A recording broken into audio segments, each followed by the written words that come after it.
Hello friends, welcome back to my channel. So இந்த வீடியோவில் என்ன பார்க்க போகிறோம்னா, ஃபிஎஃப் அக்கௌண்ட்டில் எப்படி வந்து டேட்டா எண்ட் வந்து அப்டேட் பண்ணுறது அப்படிங்கிறத பற்றி தான் இந்த வீடியோவில் பார்க்க போகிறோம். ஸோ இந்த வீடியோ ஸ்கிப் பண்ணாமல் அப் டு எண்ட் வரையும் இருங்க, உங்களுக்கு ரொம்ப யூஸ்ஃபுல்லாக இருக்கும். ஃபஸ்ட் வந்து பார்த்தீங்கன்னா உங்களுடைய ஃபிஎஃப் அக்கௌண்ட் வந்து லாகின் பண்ணிக்கோங்க. ஸோ ஃபிஎஃப்பில் டேட்டா எண்ட் வந்து யாரெல்லாம் வந்து அப்டேட் பண்ண முடியும் அப்படிங்கிறத ஃபஸ்ட்டு வந்து சொல்லிடுறேன். ஃபஸ்ட் வந்து பார்த்தீங்கன்னா டேட்டா எண்ட் அப்படின்னா என்னன்னு சொல்லிடுறேன். ஸோ நீங்கள் வந்து பார்த்தீங்கன்னா ஃபிஎஃப்பில் வித்ரா பண்ணும்போது வந்து பார்த்தீங்கன்னா நீங்கள் ஃபுல்லாக வந்து வித்ரால் பண்ண முடியாது. இதுவே டேட்டா எண்ட் அப்டேட் பண்ணதுக்கப்புறம் வந்து பார்த்தீங்கன்னா நீங்கள் ஃபுல்லாக உங்களோட ஃபிஎஃப் அமௌண்ட் வந்து வித்ரா பண்ணிக்க முடியும். ஸோ அதுக்கு தான் வந்து டேட்டா எண்ட் வந்து அப்டேட் பண்ணணும். ஸோ நீங்கள் வந்து பார்த்தீங்கன்னா நீங்கள் ஒர்க் பண்ணிட்டு இருக்கும்போது டேட்டா எண்ட் வந்து அப்டேட் பண்ண முடியும். நீங்கள் எப்போ வந்து டேட்டா பிரிண்ட் வந்து அப்டேட் பண்ண முடியும்னு பார்த்தீங்கன்னா, நீங்கள் ஒரு கம்பெனிலேருந்து ரிலீவ் ஆகி 3 மாதம் ஆஃப்டர் தான் வந்து பார்த்தீங்கன்னா டேட்டா பிரிண்ட் வந்து அப்டேட் பண்ண முடியும். ஸோ அப்போ தான் வந்து பார்த்தீங்கன்னா வித்ட்ரால் பண்ண முடியும். ஸோ அதுக்கு வந்து பார்த்தீங்கன்னா ஃபிஎஃப் லாகின் பண்ணிட்டு மேனேஜர் அப்படிங்கிறத கிளிக் பண்ணிங்கன்னா உங்களுக்கு மார்க் எக்ஸிட்னு சொல்லிட்டு ஒரு ஆப்ஷன் வரும். ஃபிஎஃப்பில் மேனேஜர் கிளிக் பண்ணுங்கள். அதுக்கு கீழே வந்து பார்த்தீங்கன்னா லாஸ்ட் ஆப்ஷன் வந்து பார்த்தீங்கன்னா ஸோ மார்க் எக்ஸிட்னு சொல்லிட்டு வரும். ஸோ அதை வந்து கிளிக் பண்ணுங்கள். ஸோ கிளிக் பண்ணதுக்கப்புறம் பார்த்தீங்கன்னா உங்களுக்கு ஒரு நெக்ஸ்ட் பேஜுக்குள்ளே ஓப்பன் ஆகும். ஸோ அதில் வந்து பார்த்தீங்கன்னா உங்களுடைய ஃபிஎஃப் அக்கௌண்ட்டில் வந்து பார்த்தீங்கன்னா லாஸ்ட் மந்த், அதாவது எந்த மந்தில் வந்து உங்களுடைய அக்கௌண்ட்டில் ஃபிஎஃப் கான்ட்ரிபியூஷன் வந்து கிரெடிட் பண்ணாங்களோ அந்த டேட்டில் நீங்கள் வந்து டேட்டா எண்ட் வந்து அப்டேட் பண்ணணும். ஸோ நான் ஃபஸ்ட்டே சொன்ன மாதிரி தான் வந்து பார்த்தீங்கன்னா ஒரு கம்பெனிலேருந்து ரிலீவ் ஆகி நீங்கள் வந்து 3 மாதம் ஆஃப்டர் தான் வந்து பார்த்தீங்கன்னா டேட்டா வந்து அப்டேட் பண்ண முடியும். ஸோ இல்லைனா வந்து பார்த்தீங்கன்னா உங்களுக்கு இன்டிமேஷன் வந்துகிட்டே இருக்கும். ஸோ நீங்கள் இப்படி கிளிக் பண்ணதுக்கப்புறம் வந்து பார்த்தீங்கன்னா உங்களுக்கு செலக்ட் எம்ப்ளாய்மெண்ட் அப்படின்னு சொல்லிட்டு ஒரு ஆப்ஷன் வரும். அதை வந்து கிளிக் பண்ணுங்கள். ஸோ அதை வந்து கிளிக் பண்ணதுக்கப்புறம் பார்த்தீங்கன்னா நீங்கள் கரண்ட்டில் ஒர்க் பண்ண அந்த கம்பெனியோட நேம்ஸு ப்ளஸ் வந்து பார்த்தீங்கன்னா அதோட நம்பர் ஐடிஎஸ் வந்து ஷோ ஆகும். ஸோ அதை வந்து செலக்ட் பண்ணுங்கள். செலக்ட் பண்ணதுக்கப்புறம் வந்து பார்த்தீங்கன்னா உங்களுக்கு டிஃபால்ட்டாக வந்து பார்த்தீங்கன்னா லாஸ்ட் மந்த் கான்ட்ரிபியூஷன் வந்து எந்த டேட்டில் வந்து கிரெடிட் ஆனிச்சோ ஸோ அந்த டேட் வந்து பார்த்தீங்கன்னா உங்களுக்கு மேலேயே வந்து காட்டியிருப்பாங்க. So employee last contribution date மே 2020 அப்படின்னு சொல்லி கொடுத்துருப்பாங்க. ஸோ நீங்கள் வந்து அந்த டேட்டை வந்து செலக்ட் பண்ணிக்கிட்டு ஸோ நீங்கள் மே மாதத்தில் ஏதோ ஒரு டேட் வந்து நீங்கள் வந்து செலக்ட் பண்ணிக்கலாம். ஸோ எக்ஸாம்பிளுக்கு வந்து பார்த்தீங்கன்னா நீங்கள் பாஸ்புக்கோட வியூ பண்ணி பார்த்துக்கலாம். அப்படி இல்லை அப்படின்னா வந்து பார்த்தீங்கன்னா உங்களுக்கு 25 ஸோ மே 25 ஸோ அதுமாரி வந்து 27 அதுமாரி வந்து டேட்டை வந்து செலக்ட் பண்ணிங்க. ஸோ உங்களுக்கு வந்து மேலேயே வந்து கொடுத்துட்டோம். ஸோ நீங்கள் டேட்டா பெயிண்ட் வந்து அப்டேட் பண்ணும்போது முக்கியமாக வந்து இன்னொன்று வந்து செக் பண்ணணும். ஸோ இன்கேஸ் வந்து பார்த்தீங்கன்னா நீங்கள் மே மாதத்தில் ஒரு கம்பெனிலேருந்து ரிலீவ் ஆகி வந்து போகிறீங்க, அடுத்த மாதம் ஜூன் மாதத்தில் வந்து பார்த்தீங்கன்னா வேறு ஒரு கம்பெனியில் வந்து ஜாயின் பண்ணுறீங்க அப்படின்னா வந்து பார்த்தீங்கன்னா அதே மே மாதத்தில் டேட் ஆஃப் ஜாயினிங் வந்து இருக்கவே கூடாது. அதாவது பார்த்தீங்கன்னா டேட் ஆஃப் எண்டுக்கும் டேட் ஆஃப் ஜாயினிங்கும் வந்து பார்த்தீங்கன்னா அஃபெக்ட் ஆகவே கூடாது.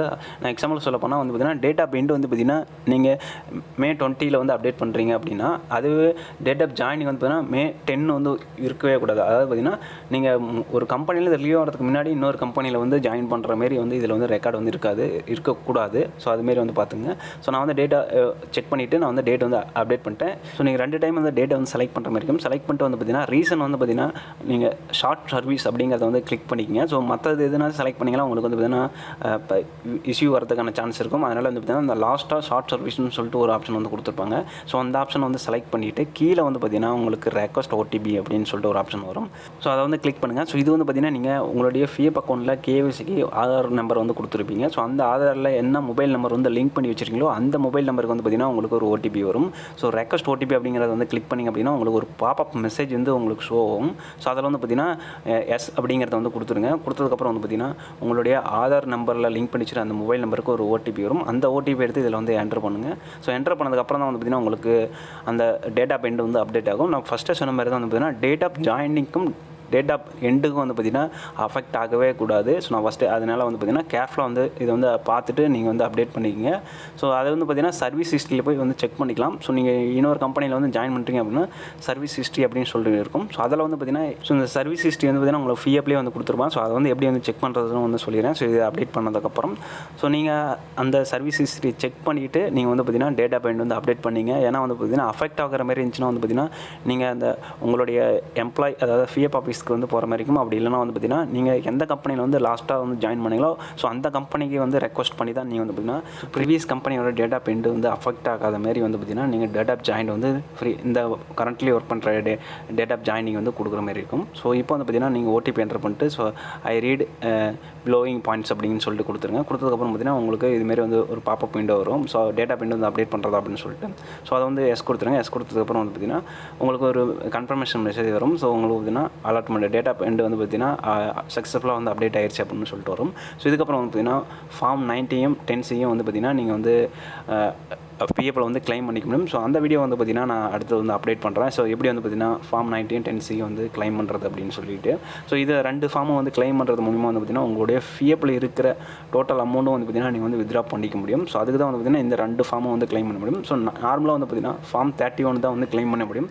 ஸோ டேட்டா பெயிண்ட் வந்து அப்டேட் பண்ணதுக்கப்புறம் தான் வந்து பார்த்திங்கன்னா ஃபுல் அமௌண்ட் வந்து கிளைம் பண்ண முடியும். ஸோ இப்போ வந்து பார்த்திங்கன்னா நமக்கு நம்மளோட பிஎஃப் அக்கௌண்ட்டில் வந்து பார்த்திங்கன்னா டேட்டா பெயிண்ட் வந்து அப்டேட் பண்ணிடுச்சு. ஸோ அதில் வந்து பார்த்திங்கன்னா உங்களுக்கு டேட் ஆஃப் எண்டு நம்ம வந்து பார்த்திங்கன்னா 25 வந்து செலக்ட் பண்ணோம் டேட் ஆஃப் எண்டு. ஸோ அந்த டேட் ஆஃப் எண்டு வந்து பார்த்திங்கன்னா அப்டேட் ஆயிடுச்சு. ஸோ இந்த மாதிரி தான் வந்து பார்த்திங்கன்னா நீங்கள் வந்து டேட் ஆஃப் எண்டு வந்து அப்டேட் பண்ண முடியும். ஸோ அதுக்கு வந்து பார்த்திங்கன்னா நீங்கள் ப்ரீவியஸ் கம்பெனி வந்து டேட் ஆஃப் ஜாயினிங் வந்து செக் பண்ணுறதுக்கு வந்து பார்த்திங்கன்னா வியூ அப்படிங்கிறத வந்து கிளிக் பண்ணிங்கன்னா உங்களுக்கு சர்வீஸ் ஹிஸ்ட்ரி அப்படின்னு சொல்லிட்டு ஒரு ஆப்ஷன் வரும்.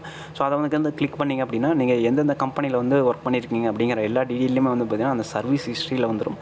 ஸோ அதை வந்து பார்த்திங்கன்னா நீங்கள் ப்ரீவியஸ் கம்பெனி அதை இப்போ கரண்ட்லி ஒரு கம்பெனியில் ரிலீவ் ஆனதுக்கப்புறம் இன்னொரு கம்பெனியில் வந்து ஒர்க் பண்ணுறீங்க அப்படின்னா ஸோ அந்த கம்பெனியோட டேட் ஆஃப் ஜாயினிங் வந்து செக் பண்ணி முடியும். ஸோ இந்த சர்வீஸ் ஹிஸ்ட்ரியில் போய் ஸோ நீங்கள் டேட் ஆஃப் எண்ட் வந்து அப்டேட் பண்ணுறதுக்கு முன்னாடியே ஒரு டைம் இதுமாரி இந்த வியூவில் போய் சர்வீஸ் ஹிஸ்ட்ரி ஒரு டைம் வந்து செக் பண்ணிடுங்க. ஸோ நீங்கள் இந்த ஒரு கம்பெனியில் ரிலீவ் ஆனதுக்கப்புறம் நீங்கள் வேறு ஒரு கம்பெனியில் ஒர்க் பண்ணல அப்படின்னா எந்த ஒரு பிரச்சனையுமே இல்லை. ஸோ பட் இருந்தாலும் வந்து பார்த்திங்கன்னா நீங்கள் ஒரு கம்பெனியில் ரிலீவ் ஆனதுக்கப்புறம் உடனே வந்து நீங்கள் இன்னொரு கம்பெனியில் ஜாயின் பண்ணுறீங்க அப்படின்னா நீங்கள் வந்து அந்த சர்வீஸ் ஹிஸ்ட்ரியில் போய் வந்து செக் பண்ணிங்க டேட் ஆஃப் ஜாயினிங் வந்து இன்னொரு கம்பெனியில் என்ன வந்து போட்டிருக்காங்க. ஸோ இதுமாரி வந்து நீங்கள் வந்து செக் பண்ணிக்கலாம்.